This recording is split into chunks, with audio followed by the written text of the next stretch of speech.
Hello friends, स्वागत है आपका हमारे YouTube channel GK with me में। तो आज की क्लास में हम पढ़ना शुरू करेंगे 1 जुलाई यानी कि आज के हरियाणा के करंट अफेयर के बारे में।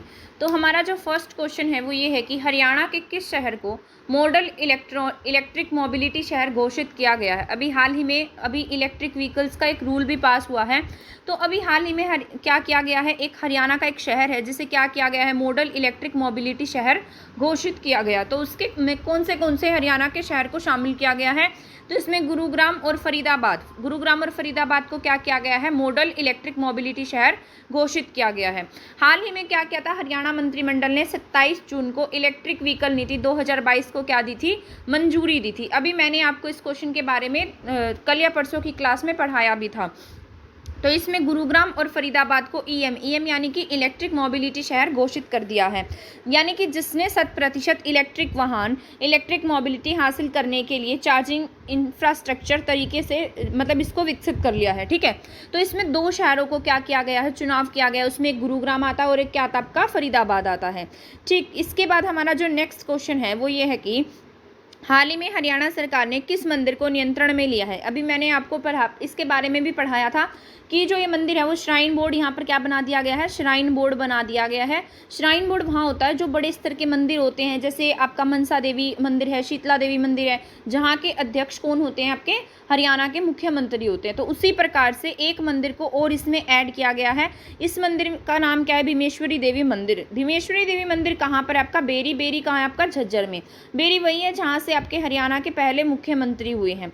हरियाणा सरकार ने श्रीमती भीमेश्वरी देवी मंदिर अधिनियम 2022 को क्या दी है, मंजूरी दी है और इसे अपने नियंत्रण में ले लिया है। तो अब ये जो मंदिर है वो किसके अंडर काम करेगा, हरियाणा सरकार के अंडर काम करेगा। इसमें जितने भी काम होंगे वो हरियाणा सरकार की देखरेख में होंगे, क्योंकि इसके अंडर क्या बना दिया गया, श्राइन बोर्ड बना दिया गया है। और इसके लिए हरियाणा सरकार ने क्या पारित किया है, अधिनियम 2022 पारित किया है। इसके बाद आपका नेक्स्ट क्वेश्चन है, हरियाणा सरकार ने आर्थिक और सांख्यिकी विश्लेषण विभाग का नया नाम क्या रखा है।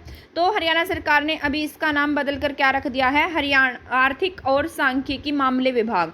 तो अभी इसका नाम पहले क्या था, आर्थिक एवं सांख्यिकी विश्लेषण विभाग था। अब इसका नाम क्या कर दिया, आर्थिक एवं सांख्यिकी मामले विभाग, इसका जो नाम है वो कर दिया गया है। इसके बाद हम हमारा नेक्स्ट क्वेश्चन पढ़ लेते हैं कि हरियाणा में अभी हाल ही का जो टॉपिक रहा है हरियाणा का, जिसमें ग्राउंड लेवल वाटर जो था वो 100 से कम 100 से ज़्यादा वाला जो ग्राउंड वाटर लेवल जिनका ज़्यादा था वहाँ पर परियोजनाओं का शुभारंभ किया गया था हमारे हरियाणा के सीएम के द्वारा। तो हरियाणा के किस जिले में 7500 सूक्ष्म सिंचाई प्रदर्शनी परियोजना का शुभारंभ किया गया है। तो इसका जो शुभारंभ है वो कहाँ से किया गया, पंचकुला से किया गया है। और इसका शुभारंभ कब किया गया था, 28 जून 2022 को इसका शुभारंभ किया गया था। ठीक है, इसके बाद जो आपका क्वेश्चन है ये बहुत इंपॉर्टेंट क्वेश्चन है, एग्जाम के पॉइंट ऑफ व्यू से भी जरूरी है और अभी रिसेंट का ही क्वेश्चन रहा है। तो इसके बारे में भी हम पढ़ लेते हैं कि एमएसएमई यानी कि जो लघु उद्योग होते हैं, छोटे उद्योग होते हैं, उस क्षेत्र में बेहतरीन काम करने पर हरियाणा को किस में शामिल किया गया, टॉप 3 में शामिल किया गया। यानी कि हरियाणा टॉप 3 पर रहा है, तीसरे नंबर पर रहा है किसमें, एमएसएमई के श्रेष्ठ काम करने पर। टॉप 3 में शामिल रहा हरियाणा, किस में शामिल रहा है आपका, हरियाणा टॉप 3 में शामिल रहा है। और प्रधानमंत्री मोदी जी ने हरियाणा की क्या की है, तारीफ की है। और इसका जो अवार्ड है उसे लेने के लिए कौन पहुंचे थे, दुष्यंत चौटाला ने ये अवार्ड जो है वो प्राप्त किया है। इसके लिए नए पायलट प्रोजेक्ट के लिए भी हरियाणा को चुना गया है। तो आपका ये बहुत इंपॉर्टेंट क्वेश्चन है, एमएसएमई। तो एमएसएमई में हरियाणा कौन से स्थान पर रहा, आपके तीसरे स्थान पर रहा, यानी कि टॉप 3 में हरियाणा ने जगह बना ली है। और एमएसएमई जो होता है ये लघु उद्योगों से संबंधित होता है। ठीक है, और दुष्यंत चौटाला ने ये अवार्ड प्राप्त किया है। इसके बाद नेक्स्ट क्वेश्चन है कि 21 से 23 जुलाई को क्या होगी, वर्ल्ड एथलेटिक चैंपियनशिप होगी, जिसमें नीरज चोपड़ा क्या करेंगे, बेहतरीन खेल का प्रदर्शन करेंगे। इनका जो टारगेट है वो क्या है कि 90 मीटर भाला फेंकेंगे। इन्होंने अभी हाल ही में क्या किया है, सिल्वर मेडल भी प्राप्त किया, कहाँ पर, कुंवरतानों में। तो कुंवरतानों में इन्होंने 89.30 मीटर का भाला फेंका है और अपने ही पुराने रिकॉर्ड को इन्होंने तोड़ा है और सिल्वर मेडल इन्होंने प्राप्त किया है। तो कुंवरतानों में कितने मीटर भाला फेंका था इन्होंने, 89.30 मीटर का भाला फेंका था। और अब इनका टारगेट क्या है, 90 मीटर भाला फेंकने का। ठीक है, इसके बाद हमारा नेक्स्ट क्वेश्चन है, ये भी इंपॉर्टेंट है, इसके बारे में भी मैंने कल की या परसों की क्लास में आपको पढ़ाया था कि यहाँ पर क्या होगा, तो जो कल क्या हुआ है कुरुक्षेत्र में, गीता स्थली जो है कुरुक्षेत्र ज्योतिषर में श्री कृष्ण की मूर्ति का क्या हो गया, अनावरण हो गया है। कल की क्लास में मैंने आपको बताया था कि यहाँ पर मतलब ये आरएसएस के जो संघ संचालक हैं वो भाग लेंगे, हमारे सीएम भी मौजूद रहेंगे और मूर्ति का क्या करेंगे, अनावरण करेंगे। तो आज की क्लास में मतलब कल इसका अनावरण हो चुका है और यहाँ बहुत सारी घोषणाएं भी हुई हैं। तो हरियाणा के कुरुक्षेत्र में गीता स्थली ज्योतिषर में क्या किया गया, श्री कृष्ण की मूर्ति का अनावरण किया गया। यहाँ पर कौन कौन मौजूद रहे थे, आरएसएस के संघ संचालक रहे डॉक्टर मोहन भागवत, राज्यपाल रहे हमारे बंडारू दत्तात्रेय जी, हमारे सीएम भी मौजूद रहे। और यहाँ पर ये कितने फीट ऊंची मूर्ति लगाई गई है, 40 फुट ऊंची मूर्ति का अनावरण किया, लगभग 13 करोड़ की लागत से बनी है। ठीक है, तो कितने फुट ऊंची मूर्ति का अनावरण किया, यहाँ पर 40 फुट ऊंची मूर्ति है।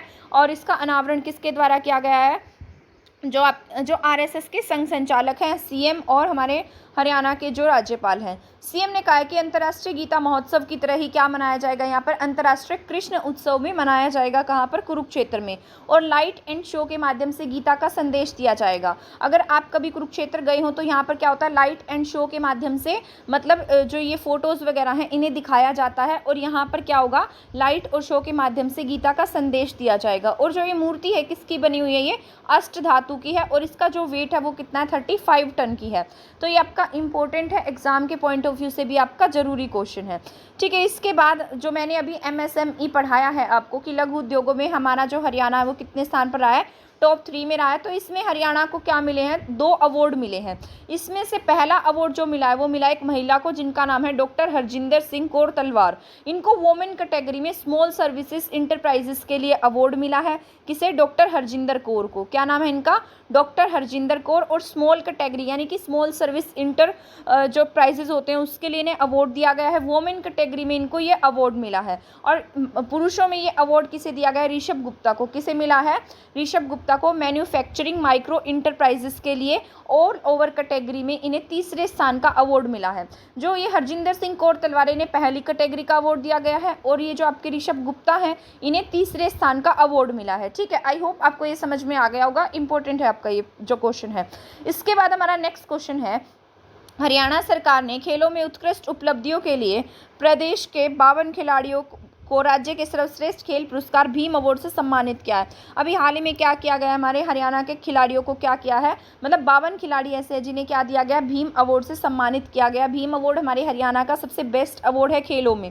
ठीक है, इसके तहत क्या दी जाती है, 5 लाख की नगद राशि दी गई है, ब्लेजर दिया गया है और अलंकरण पत्र यानी कि एक प्रशस्ति पत्र लगा लीजिए जिसमें मतलब लिखा होता है, तो उस तरीके का एक पत्र भी दिया गया है। और इसमें 19 पैरा खिलाड़ी भी शामिल थे। तो टोटल 52 खिलाड़ी थे, उसमें से 19 पैरा खिलाड़ी थे। ठीक है, तो आई होप आपको ये जो क्वेश्चंस हैं आज का हरियाणा करंट अफेयर के जो क्वेश्चन है वो समझ में आ गए होंगे। अगर आपको मेरे क्वेश्चंस पढ़ाए हुए समझ में आए तो प्लीज़ मेरे चैनल को सब्सक्राइब करना और मेरी वीडियो को शेयर करना ना भूलें। आज की क्लास में इतना ही था। थैंक यू, धन्यवाद।